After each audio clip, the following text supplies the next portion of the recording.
Hello दोस्तों, स्वागत है आप सभी का आपके अपने YouTube channel knowledge point RD में। मेरे प्यारे छात्रों, आज ऊंचाई दूरी से हमारा प्रश्न होगा। इससे पहले हमने एक ऊंचाई दूरी से एक वीडियो डाला था जिसमें आपको ऊंचाई दूरी से प्रश्न मिलेंगे, लेकिन हमने सोचा कि एक वीडियो और बनाया जाए जिसमें ऊंचाई दूरी के ऐसे भी कुछ प्रश्न डाले जाएं जो परीक्षा की दृष्टि से काफ़ी इम्पॉर्टेंट हैं और ऐसे प्रश्न आपको बोर्ड परीक्षा में मिल सकते हैं। तो जब भी ऐसे प्रश्न आपको बोर्ड परीक्षा में देखने को मिलेंगे तो आप हमारे वीडियो के माध्यम यानी वीडियो को देखेंगे तो ऐसे प्रश्न को बिल्कुल छोड़कर नहीं आएंगे, उनको हल करके आएंगे और आप त्रिकोणमिति से सारे के सारे नंबर हासिल कर लेंगे, अर्जित कर लेंगे। तो ऊंचाई दूरी में सबसे पहले करना क्या होता है, सबसे पहले आपको प्रश्न को सही तरीके से पूरे धैर्यपूर्वक आप परीक्षा में जब भी बैठें तो धैर्यपूर्वक आप प्रश्न को पढ़ें और प्रश्न का सही मतलब समझें। ऊंचाई दूरी में होता क्या है कि आपको सबसे पहले चित्र बनाना बहुत इम्पोर्टेंट होता है। यदि आप उसका फिगर यानी चित्र बना लेंगे तो आप प्रश्नों को बहुत आसानी से हल कर लेंगे। इसमें फिगर बनाना ही मेन होता है। जिसको फिगर बनाना आ गया यानी कि चित्र बनाना आ गया, आप प्रश्न को पढ़ेंगे और उस आधार पे आप चित्र बना लेंगे तो आप अगर सही चित्र बना लिए तो आपका प्रश्न बिल्कुल सही माना जाएगा और सही आप लगा भी लेंगे उसको। तो आइए चलते हैं हम प्रश्न की तरफ। हमारा एक प्रश्न है, आपको प्रश्न क्या कह रहा है कि एक वृक्ष का ऊपरी भाग टूटकर पृथ्वी से जा लगा तथा पृथ्वी से 30 डिग्री का कोण बनाता है। यदि वृक्ष की ऊपरी भाग की लंबाई 8√3 मीटर है तो टूटने से पूर्व वृक्ष की लंबाई क्या थी। आप प्रश्न को ध्यानपूर्वक पढ़ रहे होंगे और समझ रहे होंगे कि पूर्व का मतलब होता है पहले, यानी टूटने से पहले पूरे पेड़ की लंबाई क्या थी। तो आइए हम चित्र के माध्यम से समझते हैं। पहले चित्र बनाते हैं कि हमारा प्रश्न क्या कह रहा है, किस तरह से चित्र बनेगा। मान लीजिए आपका एक कोई वृक्ष है, ये आपका वृक्ष है, ये आपका वृक्ष है, समझ लीजिए। और इसका हम नाम रख देते हैं ए और बी रख देते हैं, इसका नाम रख देते हैं। लिख भी देंगे कि ये एक वृक्ष है। क्या है ये? एक वृक्ष है। आंधी तूफान चला, आपने अक्सर देखा होगा कि बीच से कुछ पेड़ टूट जाते हैं। तो मान लीजिए पेड़ यहाँ से टूट जाता है, यहाँ से टूट जाता है तो टूटा हुआ भाग नीचे आके ज़मीन पे लगता है। ये हमारी ज़मीन है, ये आप देख रहे हैं, ये ज़मीन है, ये आपकी पृथ्वी है, ये आपकी पृथ्वी है।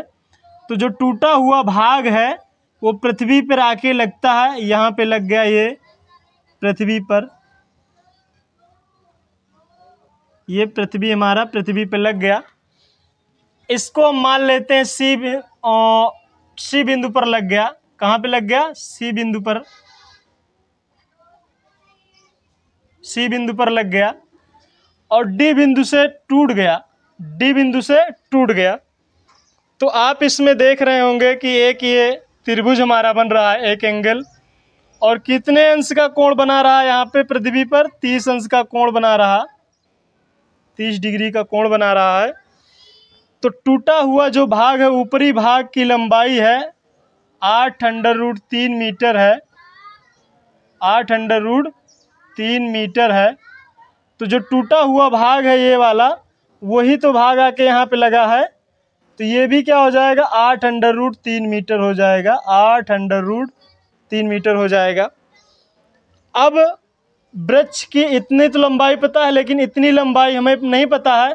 तो इसको मान लेते हैं, इस वृक्ष की लंबाई h मीटर है। कितनी मान लेंगे? h मीटर मान लेंगे।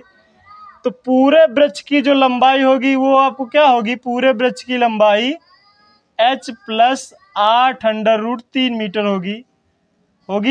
ये 8h प्लस, भाई ये लंबाई प्लस ये लंबाई जुड़ जाएगी तो h + 8√3 मीटर ये पूरे पेड़ की लंबाई है। तो हमें क्या कह रहा है? टूटने से पूर्व वृक्ष की लंबाई ज्ञात कीजिए, यानी कि पूरे पेड़ की लंबाई ज्ञात करना कह रहा है। तो प्रश्नानुसार यहाँ पे हल लिखेंगे हम। अब हमारा ये चित्र बन गया है। अब आप इस तरह से चित्र बना लेंगे तो आप इसको आसानी से हल कर लेंगे। तो प्रश्नानुसार लिखते हैं हम, प्रश्नानुसार। अब ये पूरे पेड़ की लंबाई, पूरे वृक्ष की लंबाई, पूरे वृक्ष की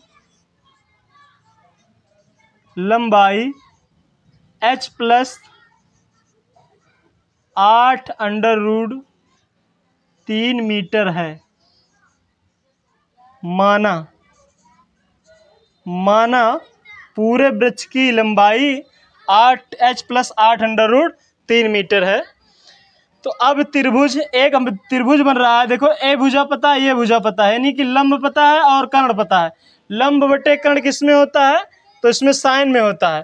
तो आइए देखते हैं हम त्रिभुज में कि BCD में तब हमारा एक त्रिभुज बन रहा है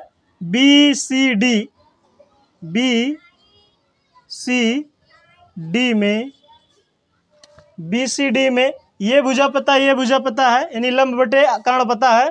तो क्या हो जाएगा? साइन थीटा लंब बटा कर्ण होता है, यानी कि BD बटे CD। साइन थीटा का मान कितना है? साइन थीटा का मान 30 डिग्री है। h बटे 8√3 मीटर है। अब यहाँ साइन 30 का मान क्या होगा? 1/2 होगा, बराबर h बटा 8√3 मीटर। तो ये हो जाएगा आपका 2h 8√3 मीटर। 2 × 2 2 चौको 8, यानी कि h बराबर आ गया आपका 4√3 मीटर, यानी h का मान निकल आया 4√3 मीटर। तो पूरे पेड़ की जो लंबाई क्या थी? h प्लस 8√3 मीटर थी। h का मान रख देते हैं अब। तो ये 4√3 प्लस 8√3 मीटर। इस तरह से 8 4 कितना हो गया? क्या √3 यहाँ √3, ये 4 ये 8 4 12√3 मीटर। इस तरह से आपका एक आंसर आ गया ये कि 12√3 मीटर पूरे पेड़ की लंबाई कितनी थी? 12√3 मीटर। अगर आपको इस तरह और निकालना है तो √3 का मान होता है 1.732, रख कर आप गुणा कर सकते हैं। तो जो भी मान निकलेगा इस तरह से निकल आएगा। तो आपका एक आंसर ये हो गया। और अगर आपको और निकालना है तो √3 का मान रख के आप इसमें गुणा कर लेंगे, आपका मान आसानी से निकल आएगा। तो इस तरह से आपके प्रश्न आएंगे बोर्ड परीक्षा में छात्रों। तो आप बिल्कुल घबराइएगा मत, आप इस तरह से इनको हल कर लीजिएगा और इसमें से आपके 2 नंबर 3 नंबर जो भी प्रश्न पूछा जाएगा आप आसानी से उन नंबर को हासिल कर सकते हैं।